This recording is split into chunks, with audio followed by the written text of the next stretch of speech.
Hello students, तो force and laws of motion का lecture number 3 लेकर आए हैं आज हम आपके लिए। और जैसा कि हमने लेक्चर 1 में बेसिक डेफिनेशन डिस्कस करी थी, लेक्चर 2 में हमने इनर्शिया को काफी डिस्कस किया था, सारे टाइप्स डिस्कस किए थे हमने विद एग्जांपल्स। हमने यहाँ पर आपको फोर्स की यूनिट्स भी बताई थी, CGS unit as well as SI unit. अब जो हमारा लेक्चर नंबर 3 है ये बहुत इंपॉर्टेंट होने वाला है आपके एग्जाम पॉइंट ऑफ व्यू से, क्योंकि जनरली जो क्वेश्चन बनते हैं आपके एग्जाम में वो इस लेक्चर पे बेस बनने वाले हैं। और उस लेक्चर में हम क्या देखने वाले हैं? न्यूटन की लॉज देखने वाले हैं। We have 3 Newton's laws of motion. तो यहां पे हम न्यूटन की 3 लॉ डिस्कस करेंगे, साथ में एक इंपॉर्टेंट टर्म डिस्कस करेंगे मोमेंटम। ये भी आपको बहुत अच्छे से आना चाहिए। तो स्टार्ट करते हैं lecture number 3, force and laws of motion. सबसे पहले टर्म जो हम डिस्कस करेंगे यहां पर न्यूटन की फर्स्ट लॉ डिस्कस करेंगे। तो न्यूटन की जो लॉज थी उसमें से जो पहली लॉज है न्यूटन की उसको हम डिस्कस करेंगे। So what is the first? Newton's laws of motion. तो न्यूटन लॉ ऑफ मोशन में सबसे फर्स्ट लॉ हम डिस्कस कर रहे हैं, तो इसको आप फर्स्ट लॉ भी कह सकते हैं, first Newton law of motion. So what is Newton first law of motion? ये ऑलरेडी आपको मालूम है, इनर्शिया में हमने ऑलरेडी पढ़ रखा है, इसलिए न्यूटन फर्स्ट लॉ को हम कहते हैं Newton first law also define inertia. Newton की फर्स्ट लॉ जो होती है वो इनर्शिया को डिफाइन करती है। या फिर आप ये कह सकते हैं कि न्यूटन की फर्स्ट लॉ से इनर्शिया को भी डिफाइन करने की आपकी प्रॉपर्टी को हम एक्सप्लेन कर सकते हैं। तो देखते हैं न्यूटन की फर्स्ट लॉ क्या कहती है। ये ऑलरेडी आपको मैंने जैसे कहा कि आपको मालूम है। अगर आप बताइए, अगर कोई ऑब्जेक्ट रेस्ट पर है तो क्या ये ऑब्जेक्ट अपने आप विद इट्स ओन क्या ये मोशन में आ सकता है? आपका आंसर क्या होगा? नो सर, अपने आप ये मोशन में नहीं आ सकता है। अगर कोई ऑब्जेक्ट यूनिफॉर्म मोशन में है और आप चाहते हैं इस ऑब्जेक्ट को रेस्ट पर लेके आना, तो क्या ये ऑब्जेक्ट रेस्ट पर आ सकता है? अगेन आपका आंसर क्या होगा? With its own it never comes to rest. तो ये इसकी स्टेट को चेंज करने के लिए क्या करते हैं सर? स्टेट को चेंज करने के लिए you have to apply unbalance external force. आप इस ऑब्जेक्ट पे क्या लगाएंगे? एक्सटर्नल फोर्स लगाएंगे। और वो एक्सटर्नल फोर्स कैसी होनी चाहिए?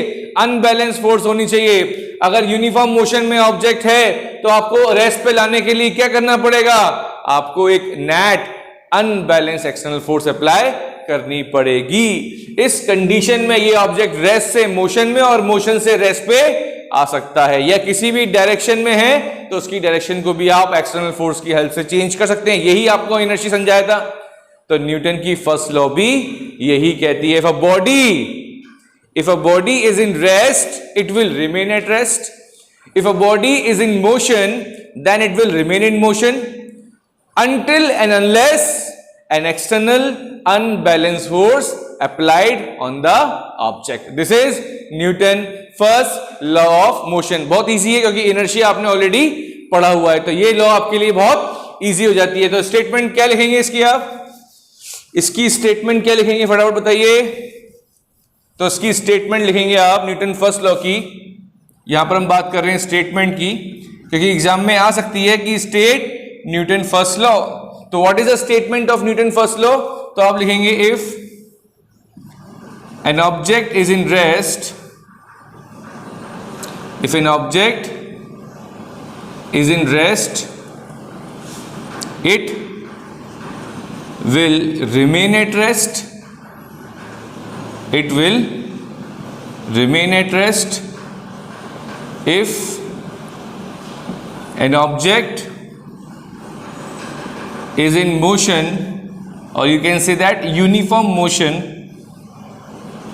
If an object is in uniform motion, then it will remain in uniform motion, uniform motion. But कब तक ये ऑब्जेक्ट रेस्ट पे रह सकता है? कब तक वो ऑब्जेक्ट यूनिफॉर्म मोशन में चल सकता है? जब तक उसके ऊपर कोई हम एक्सटर्नल अनबैलेंस फोर्स अप्लाई नहीं कर सकते। तो आप लिखेंगे until and unless, until and unless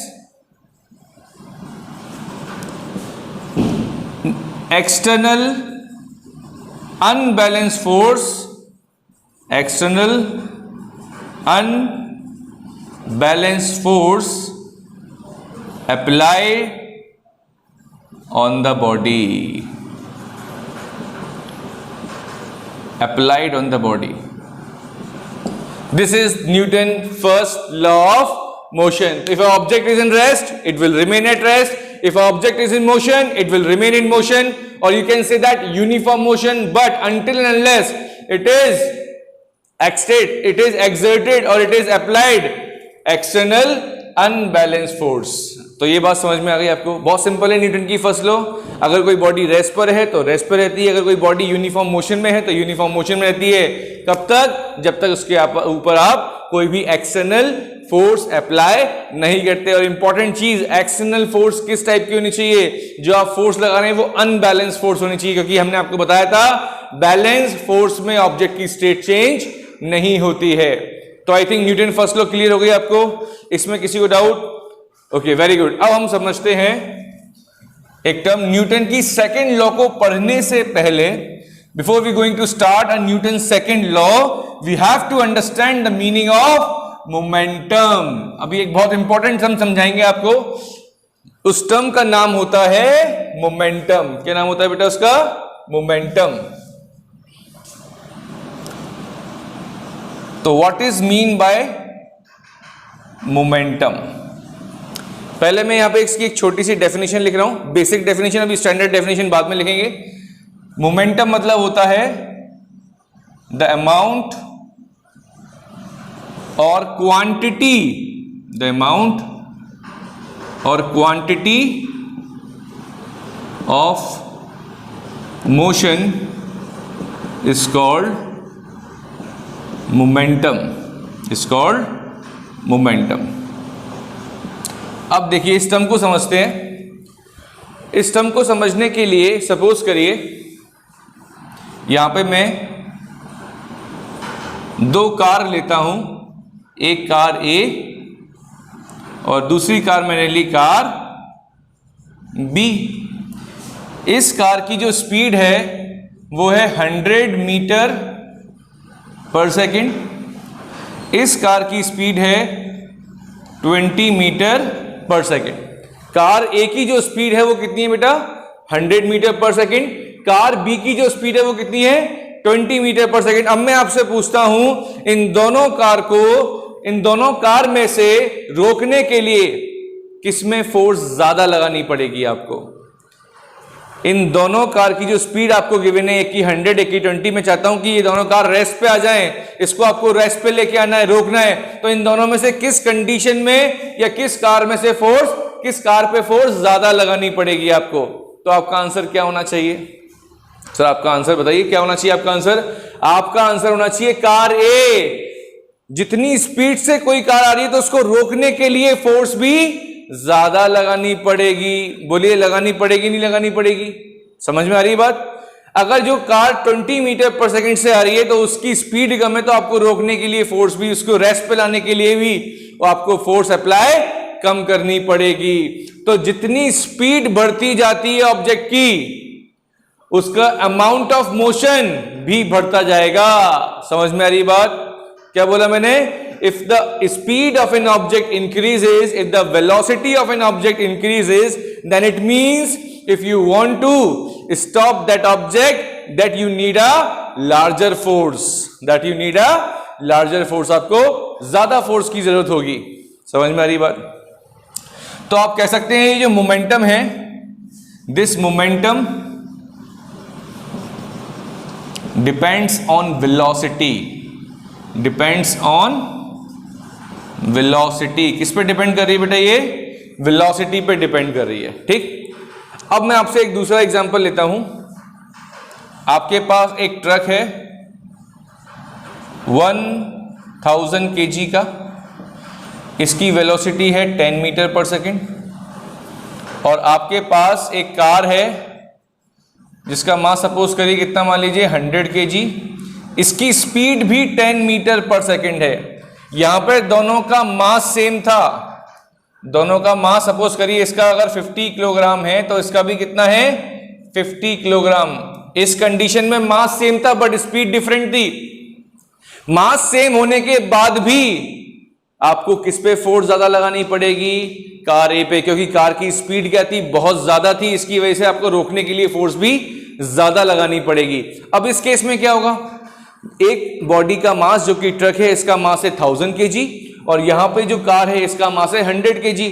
तो आपसे मैं पूछता हूं कि इन दोनों को स्टॉप करने के लिए दोनों की वेलोसिटी सेम है, it will also move 10 metre and it is also move 10 metre per second. तो इसका मतलब दोनों की स्पीड सेम होने के बाद भी आपको किस पर फोर्स ज्यादा लगानी पड़ेगी, ट्रक का इनर्शिया क्या होगा, ज्यादा होगा। इसकी स्टेट को चेंज करने के लिए 1000 kg का है, इसकी स्टेट को चेंज करने के लिए फोर्स ज्यादा लगानी पड़ेगी। कार का इनर्शिया क्या है, कम है, क्योंकि इसका मास कम है, तो इसको रोकने के लिए फोर्स कम लगानी पड़ेगी इन कंपैरिजन विद ट्रक। इसका मतलब क्या हुआ, जिस बॉडी का मास ज्यादा होगा उसको रोकने के लिए फोर्स भी ज्यादा लगानी पड़ेगी। तो अगर मैं बोलता हूं आपसे कि मोमेंटम एक फैक्टर और है जिस पर डिपेंड करता है, वो फैक्टर क्या है, मास। जैसे जैसे आप मास बढ़ाते जाएंगे उस ऑब्जेक्ट का मोमेंटम भी बढ़ता जाएगा। इसका मोमेंटम क्यों ज्यादा था, इसका अमाउंट ऑफ मोशन क्यों ज्यादा था, क्योंकि इसका मास ज्यादा था। मास के ज्यादा होने से क्या हुआ, आपको उसको रोकने के लिए फोर्स भी ज्यादा लगानी पड़ी, क्योंकि मोमेंटम है क्या, अमाउंट और क्वांटिटी ऑफ मोशन, कितने अमाउंट ऑफ मोशन बेसिकली हो रहा है। तो यहां पे 1000 kg स्पीड 10 मीटर, यहां पे 100 kg स्पीड 10 मीटर। तो मैंने आपसे पूछा किसको रोकने के लिए फोर्स ज्यादा लगानी होगी, आपने बोला सर ट्रक को रोकने के लिए फोर्स ज्यादा लगानी पड़ेगी। रीजन, क्योंकि इसका मास ज्यादा है। तो मोमेंटम, पहला फैक्टर मोमेंटम किस पर डिपेंड करता है, द अमाउंट ऑफ मोशन किस पर डिपेंड करता है, वेलोसिटी पर। Second, this amount of motion also depend on, amount of motion also depends on मास। अब ये कैसे डिपेंड कर रहा है, डायरेक्टली। कैसे डिपेंड कर रहा है, डायरेक्टली। ये भी कैसे डिपेंड कर रहा है बेटा, डायरेक्टली डिपेंड कर रहा है। बात समझ में आ रही है, momentum depends on mass and momentum also depend on velocity. What is momentum? The amount or quantity of motion. It means the amount of motion depend on mass. It means if you increase the mass, then the amount of motion is also increases. It means if you increase the velocity, then amount of motion is also increase. If you decrease the velocity, the amount of motion is decreases, and the amount of motion is called momentum. तो आप momentum कब increase कर पाएंगे, जब object की velocity को increase कर पाएंगे। सेकंड केस क्या है हमारे पास, अगर आप मास इंक्रीज करते हैं ऑब्जेक्ट का तो उसका अमाउंट ऑफ मोशन भी इंक्रीज होगा, मोमेंटम भी इंक्रीज होगा। ये बात समझ में आ रही है। एक और एक बहुत सिंपल सा एग्जांपल लेते हैं तो हो सकता है और इजीली क्लियर हो। सपोज करो आपके पास गन है और गन में जो आप बुलेट बेसिकली उसके अंदर डालते हैं, अगर उसी बुलेट को आप अपने हाथ से थ्रो करेंगे तो क्या पर्सन मर जाएगा? बोलिए, आपने एक बुलेट को हाथ से थ्रो किया, सपोज करो बहुत तेज फेंका आपने, 10 मीटर पर सेकंड की स्पीड से गई, 20 मीटर पर सेकंड की स्पीड से गई, ऑब्जेक्ट मर जाएगा? ओ सॉरी, पर्सन मर जाएगा? नो सर, पर्सन नहीं मरेगा। लेकिन वही बुलेट जो कि 5 या 10 ग्राम की है, जब गन से फायर्ड होती है तो क्या होता है? खेल खत्म, आदमी गया ऊपर। इसका मतलब जब गन से बुलेट फायर्ड हुई तो उसकी वेलोसिटी क्या हुई? बहुत ज्यादा हो गई। जब वेलोसिटी बहुत ज्यादा थी तो वही बुलेट जो 5 ग्राम या 10 ग्राम की थी उसका इंपैक्ट क्या था? ज्यादा था। लेकिन वही बुलेट जब आपने अपने हाथ से थ्रो करी तो उसका मोशन का इंपैक्ट बहुत कम था, उसका मोमेंटम बहुत कम था, तो वो उतना इंपैक्ट या इतना अफेक्ट नहीं कर पाई। बात समझ में आई? अब क्लियर हुई चीज? तो मोमेंटम क्या बताता है हमको? मोमेंटम हमको फोर्स का इंपैक्ट बताता है, मोशन का इंपैक्ट बताता है कि बेसिकली कितना अमाउंट ऑफ मोशन हो रहा है। अब इसको फाइंड करने के लिए, मोमेंटम को फाइंड करने के लिए हमारे पास दो चीजें आ गई। मोमेंटम किस पर डिपेंड कर रहा है बेटा? वेलोसिटी पर। मोमेंटम किस पर डिपेंड कर रहा है बेटा? मास पर। It means momentum is directly proportional to mass momentum is directly proportional to velocity. अभी मैंने बताया मास इंक्रीज करेंगे मोमेंटम बढ़ेगा, वेलोसिटी इंक्रीज करेंगे मोमेंटम बढ़ेगा, फोर्स ऑफ इंपैक्ट बढ़ेगा, है ना। तो मोमेंटम का सिंबल होता है P, the symbol of momentum is P। और अभी बोला मैंने आपको कि ये किस पे डिपेंड करता है, मास पे डिपेंड करता है, एंड सेकंड चीज वेलोसिटी पे डिपेंड करता है। इसका मतलब अगर आपको किसी भी बॉडी का अमाउंट ऑफ मोशन कैलकुलेट करना है, अगर आपको उसका मास पता है, उसकी वेलोसिटी पता है, इन दोनों को मल्टीप्लाई कर दीजिए, you will get the momentum, you will get the amount of motion. समझ में आ रही बात? तो what is momentum? It is a product of mass and velocity. What is momentum? It is the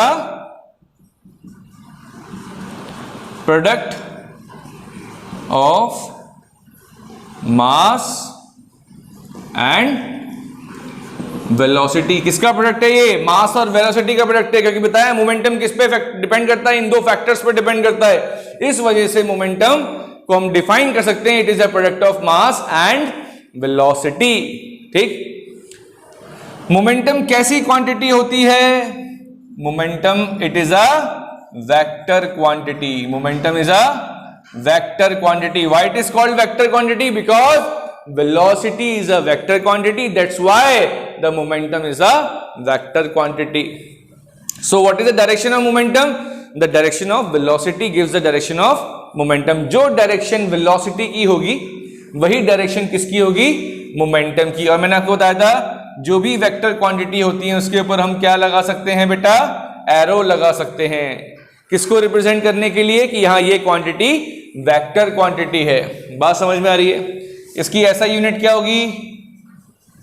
इसकी ऐसा यूनिट होगी, मास की यूनिट क्या होती है? किलोग्राम। वेलोसिटी की यूनिट क्या होती है? Metre per second. तो kilogram metre per second is the SI unit of momentum. जब भी आप मोमेंटम की जो भी न्यूमेरिकल करेंगे, जब आप फाइंड करेंगे तो उसके साथ में आपको यूनिट लिखनी होगी kilogram metre per second. S की पावर -1 मतलब एस अपॉन में है। ठीक। तो ये था मोमेंटम। अब बताइए मोमेंटम समझ में आया नहीं आया? तो कंक्लूजन क्या निकालेंगे मोमेंटम का? ये हमको बताता है अमाउंट ऑफ मोशन। ठीक। किस तरीके से आप फाइंड कर सकते हैं? वो मास पे और वेलोसिटी पे डिपेंड करता है। अब मैं आपसे एक चीज पूछता हूं कि दो बॉडी है, दोनों के मोमेंटम सेम है, दो ऑब्जेक्ट हैं and both have same momentum, दोनों का जो अमाउंट ऑफ मोशन है वो सेम है, बट एक कंडीशन है वो आपको समझनी है। वो कंडीशन क्या होती है? चलिए देखते हैं। यू हैव टू बॉडीज, ठीक, have same momentum. To bodies have same momentum. इसका मतलब क्या हो गया? सपोज करो एक बॉडी ए है आपके पास, एक बॉडी बी है। इस बॉडी का मास m1 है, इस बॉडी का मास m2 है, इसकी वेलोसिटी v1 है और इसकी वेलोसिटी v2 है। ठीक। अब मैंने कहा कि a और b का मोमेंटम, मोमेंटम का सिंबल क्या होता है? p होता है। ध्यान रखना बेटा, इस a वाली ऑब्जेक्ट का मोमेंटम p1 मान लिया और b वाले ऑब्जेक्ट का मोमेंटम p2 मान लिया। क्वेश्चन में क्या गिवन है हमको? Two bodies have same momentum, it means p1 is equals to p2। But question में गिवन था m1 is greater than m2, m1 is greater than m2। A object का mass ज्यादा है बी वाले के रेस्पेक्ट में। तो क्वेश्चन है which one have higher velocity, which one have higher velocity. इनमें से किसकी वेलोसिटी ज्यादा होगी? ए या बी में से किसकी वेलोसिटी ज्यादा होगी? आपको ये पता नहीं है, ये फाइंड करना है आपको। तो बताइए कैसे करेंगे? क्वेश्चन समझ में आया? दो ऑब्जेक्ट हैं, mass m1 m2, velocity v1 v2, but question में मोमेंटम सेम बोल रहा है कि इन दोनों ऑब्जेक्ट का मोमेंटम सेम है। मोमेंटम सेम है तो इसका मतलब product of m1 v1 is equals to product of m2 v2। इस ऑब्जेक्ट का मास m1 है, वेलोसिटी v1 है, मल्टीप्लाई कर दिया तो ए ऑब्जेक्ट का मोमेंटम कितना होगा? m1 v1, क्योंकि फॉर्मूला क्या होता है मोमेंटम का? Mass into velocity. B object का मोमेंटम कितना होगा? इसका मास m2 है, वेलोसिटी v2 है, तो हमारे पास आ गया m2 v2।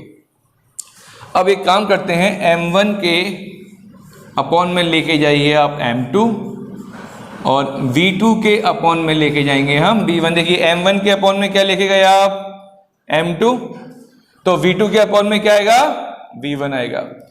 तो it means m1 upon m2 किसके इक्वल आया आपके पास, v2 अपॉन v1 के इक्वल आया। यहां से क्या मालूम पड़ा आपको, बताइए जरा, जरा रिलेशन चेक करिए, मास और वेलोसिटी में कैसा रिलेशन आ रहा है। What is the relation between mass and velocity, तो आप कह सकते हैं मास और वेलोसिटी में रिलेशन आ रहा है इनवर्सली।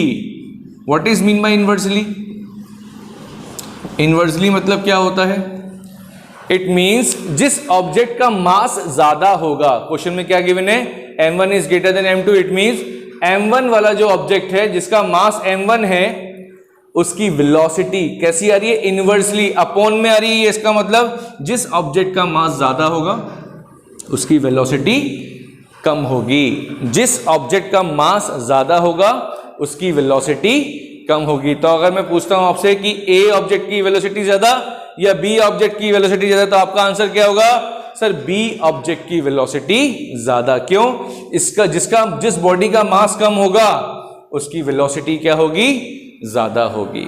जिस बॉडी का मास ज्यादा होगा उस बॉडी की वेलोसिटी कम होगी। रिलेशन इनवर्स है। m1 और v1 को चेक करो तो आप सिंपली, अभी इसको भूल जाइए, अभी सिंपली ये समझना है, mass is inversely proportional to velocity, या आप कह सकते हैं velocity is inversely proportional to mass. जिस ऑब्जेक्ट का मास ज्यादा उस ऑब्जेक्ट की वेलोसिटी कम, जिस ऑब्जेक्ट का मास कम उसकी वेलोसिटी ज्यादा। तो क्वेश्चन था कि इन दोनों में से किसकी वेलोसिटी ज्यादा, तो आपको आंसर क्या लिखना था, बी ऑब्जेक्ट की वेलोसिटी ज्यादा। रीजन, इसका मास इस ऑब्जेक्ट के मास से कम है, इस वजह से इसकी वेलोसिटी ज्यादा है। बात समझ में आई। तो अगर दो बॉडी हैं सेम मोमेंटम की, कौन ज्यादा स्पीड से चलेगी या किसकी स्पीड ज्यादा होगी, तो आपको रीजन क्या लिखना है, रीजन क्या लिखना है आपको, जिस ऑब्जेक्ट की वेलोसिटी कम है इसका मतलब उसका मास ज्यादा होगा, और जिस ऑब्जेक्ट की वेलोसिटी ज्यादा है उसका मास क्या होगा, कम होगा। क्लियर। अब नेक्स्ट देखेंगे हम, what is mean by change in momentum. What is mean by change in momentum, how can you find change in momentum. तो एक वर्ड यूज कर रहा हूं मैं यहां पर, change in momentum, change in momentum. Suppose करिए यहां पर एक बॉडी है, ये एक ब्लॉक मान लिया हमने ए, ठीक। अभी ये ऑब्जेक्ट किस पे था बेटा, रेस्ट पे था, और जब ऑब्जेक्ट रेस्ट पे होता है तो उसकी इनिशियल वेलोसिटी आप किससे रिप्रेजेंट करते हैं, u से रिप्रेजेंट करते हैं। और इस ऑब्जेक्ट का मास कितना मान लीजिए आप, m मान लीजिए। सो m is the mass of an object and u is the initial velocity of an object. अब आपने क्या किया, इस ऑब्जेक्ट पे फोर्स अप्लाई किया। क्या अप्लाई किया बेटा, फोर्स अप्लाई किया। एक्सक्यूज मी बेटा, सर बस 5 मिनट, ठीक है सर, आनंद सर। तो यहां पर हमने एक ऑब्जेक्ट पर फोर्स लगाई, ठीक है, F फोर्स अप्लाई करी। क्या होगा, ये ऑब्जेक्ट मूव करना स्टार्ट कर देगा। अब सपोज करो ये ऑब्जेक्ट जिसका मास m था, जब आपने फोर्स लगाई तो ये v वेलोसिटी से मूव करना स्टार्ट हो गया। ये कितनी वेलोसिटी से मूव किया, v वेलोसिटी। इनिशियली किस पे था, रेस्ट पे, इस वजह से इसकी वेलोसिटी कितनी थी, u। बट जब आपने इस पे फोर्स अप्लाई करी तो इसके पास वेलोसिटी आ गई v, ठीक है। तो ये p से q गया, p से q गया, p पर इसका मास m, velocity u, q point पर जो गया इसका मास m, वेलोसिटी v। अब मैं बोलता हूं कि कितना मोमेंटम में चेंज आया। तो how can you find the change in momentum, simply अगर आप फाइनल मोमेंटम में से, क्या चीज बेटा, फाइनल मोमेंटम में से क्या माइनस कर दें, इनिशियल मोमेंटम अगर आप माइनस करते हैं, क्या माइनस करते हैं, इनिशियल मोमेंटम अगर आप माइनस करते हैं तो क्या होगा, अच्छा, फाइनल मोमेंटम क्या होगा पहले तो ये बताइए मेरे को, what is the final momentum? Final momentum मतलब ऑब्जेक्ट कहां पे गया? क्यू तक गया। कहां तक गया ऑब्जेक्ट? क्यू तक। इस क्यू पर अगर मैं आपसे पूछता हूं मोमेंटम बताइए, तो मोमेंटम का फॉर्मूला मास इनटू वेलोसिटी। मास कितना है इसका? m। वेलोसिटी कितनी है इसकी? v। अब मैं आपसे बोलता हूं इनिशियल मोमेंटम बताइए, तो इनिशियल मोमेंटम क्या होगा इसका? तो आप बोलेंगे सर इनिशियल मोमेंटम m और वेलोसिटी u। तो हमारे पास इनिशियल मोमेंटम कितना आ गया? mu आ गया। और चेंज जब निकालते हैं तो फाइनल में से इनिशियल को माइनस करते हैं, ठीक। तो फाइनल मोमेंटम हमारे पास आया है mv और इनिशियल मोमेंटम आया हमारे पास mu। क्या कॉमन आ रहा है? mv minus u। इस फॉर्मूले से आप क्या निकाल सकते हैं बेटा? Change in momentum. If you want to find the change, so use this formula mv minus u. What is v? v is the final velocity. What is u? u is the initial velocity. Example, ये object rest पर है और आपने इस पर force लगाई और ये ऑब्जेक्ट 50 मीटर पर सेकंड से मूव करना स्टार्ट हो गया। किस स्पीड से? 50 मीटर पर सेकंड से। और क्वेश्चन बोलता है find the change in momentum. तो देखिए मास गिवन नहीं है, मास भी ले लेते हैं। सपोज करिए मास ले लिया आपने 1 किलोग्राम। कितना ले लिया बेटा मास? 1 किलोग्राम। इस फॉर्मूले में पुट करिए मास की वैल्यू कितनी है? इस ऑब्जेक्ट का मास कितना है? 1 किलोग्राम। फाइनल वेलोसिटी कितनी है? 50। इनिशियली अगर रेस्ट पे था तो रेस्ट पे वेलोसिटी क्या होती है? 0 होती है। इनिशियल वेलोसिटी क्या होगी? 0। तो what is the momentum? 50 into 1 कितना आ गया बेटा? 50 kilogram metre per second is the change in momentum. क्या लिख सकते हैं आप? Change in momentum. समझ में आ रही बात? अब सपोज करो ऑब्जेक्ट ऑलरेडी किसी वेलोसिटी से चल रहा है, वो चल रहा है 60 मीटर पर सेकेंड से, ठीक। अब उस ऑब्जेक्ट की स्पीड रह गई कितनी? 30, या एक काम करते हैं 9। अब इसकी स्पीड सपोज करो इंक्रीज हो गई, आपने और फोर्स लगाई, उसकी स्पीड रह गई 90, उसकी स्पीड हो गई 90 मीटर पर सेकेंड। मास अभी कितना ले लीजिए आप? 2 kg। अब पूछता हूं मैं आपसे, बताइए कितना चेंज है मोमेंटम में? कितना चेंज आया मोमेंटम में? तो अगेन चेंज का फॉर्मूला क्या होता है? मास। मास कितना है? 2। फाइनल वेलोसिटी कितनी है? 90। इनिशियल वेलोसिटी कितनी है? 60। देन 90 माइनस 60 कितना आ गया? 30, which is equals to 60 kilogram metre per second. इसको